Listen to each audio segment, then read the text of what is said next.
தமிழகத்தில் நடைபெறவுள்ள சட்டசபை தேர்தலை முன்னிட்டு அரசியல் கட்சிகள் தங்களின் தேர்தல் அறிக்கைகளை வெளியிட்டு வாக்காளர்களை கவர முயற்சித்து வரும் நிலையில் நாம் தமிழர் கட்சியும் தனது விரிவான தேர்தல் அறிக்கையை வெளியிட்டுள்ளது. கட்சியின் தலைமை ஒருங்கிணைப்பாளர் சீமான் இந்த அறிக்கையை வெளியிட்டு பல்வேறு துறைகளை உள்ளடங்கிய முக்கிய வாக்குறுதிகளை அறிவித்திருக்கின்றார். இந்த தேர்தலில் நாம் தமிழர் கட்சி தனித்து களம் இறங்குகிறது என்பது குறிப்பிடத்தக்கது. மாநிலத்தின் 234 தொகுதிகளிலும் வேட்பாளர்களை நிறுத்தியுள்ள கட்சி ஆண் பெண் சமத்துவத்தை முன்னிறுத்தும் வகையில் 117 ஆண்கள் மற்றும் 117 பெண்களை சமமாக அறிவித்துள்ளது. இதன் மூலம் அரசியல் தளத்தில் சம வாய்ப்பை வலியுறுத்தும் முயற்சி தெளிவாக தெரிகின்றது. மொத்தம் 49 தலைப்புகளின் கீழ் வெளியிட்டுள்ள தேர்தல் அறிக்கையில் குறிப்பாக நீர்வளம், சுற்றுச்சூழல் பாதுகாப்பு மற்றும் ஊழல் ஒழிப்பு தொடர்பான அறிவிப்புகள் பெரும் கவனத்தை ஈர்த்துள்ளது. அதில் முக்கியமாக குடிநீர் என்பது விற்பனை பொருள் அல்ல என்ற அடிப்படை கருத்தை முன்வைத்து தண்ணீர் விற்பனைக்கு முழுமையான தடை விதிக்கப்படும் என்றும் அறிவித்துள்ளது. மனித வாழ்வின் அடிப்படைக்கு தேவையான நீர் சந்தை பொருளாக மாற்றுவது தவறான அணுகுமுறை என கட்சி வலியுறுத்தியிருக்கின்றது.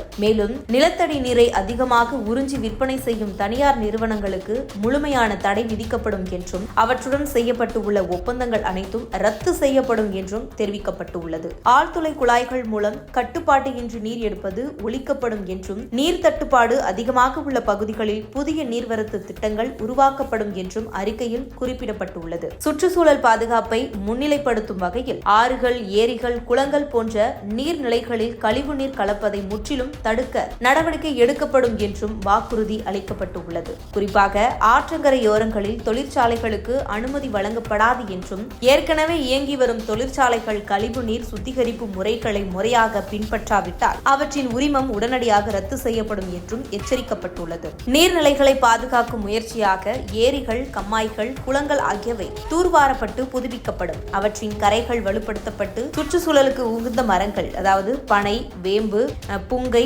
மருதம், நாவல் போன்றவை நடப்படும் எனவும் அறிவிக்கப்பட்டுள்ளது. இதனுடன் ஊழல் ஒழிப்பை மையமாக கொண்டு பல கடுமையான நடவடிக்கைகளும் அறிவிக்கப்பட உள்ளன. அனைத்து அரசு அலுவலகங்களிலும் கண்காணிப்பு கருவிகள் பொருத்தப்பட்டு உடனடியான நிர்வாகம் உறுதி செய்யப்படும். அமைச்சர்கள் முதல் கீழ்மட்ட ஊழியர்கள் வரைக்கும் அனைவரும் இந்த கண்காணிப்பிற்குள் வருவார்கள். மேலும் கையூட்டி மற்றும் ஊழல் ஒழிப்பு ஆணையம் என்ற தனித்துவமான அமைப்பு உருவாக்கப்பட்டு மாநில அளவில் தலைமை ஆணையர் மற்றும் மாவட்ட அளவில் துணை ஆணையர்கள் நியமிக்கப்பட்டு அவர்களுக்கு தனித்த அதிகாரம் வழங்கப்படும். ஊழலில் ஈடுபடும் அரசு ஊழியர்களை அடையாளம் கண்டு பதவி தாழ்வு, துறை மாற்றம் போன்ற நடவடிக்கைகள் எடுக்கப்படும். கடுமையான நடவடிக்கையாக கையூட்டு அல்லது ஊழல் குற்றச்சாட்டில் சிக்கும் அரசு ஊழியர்களுக்கு இடைக்கால பணி நீக்கம் கிடையாது.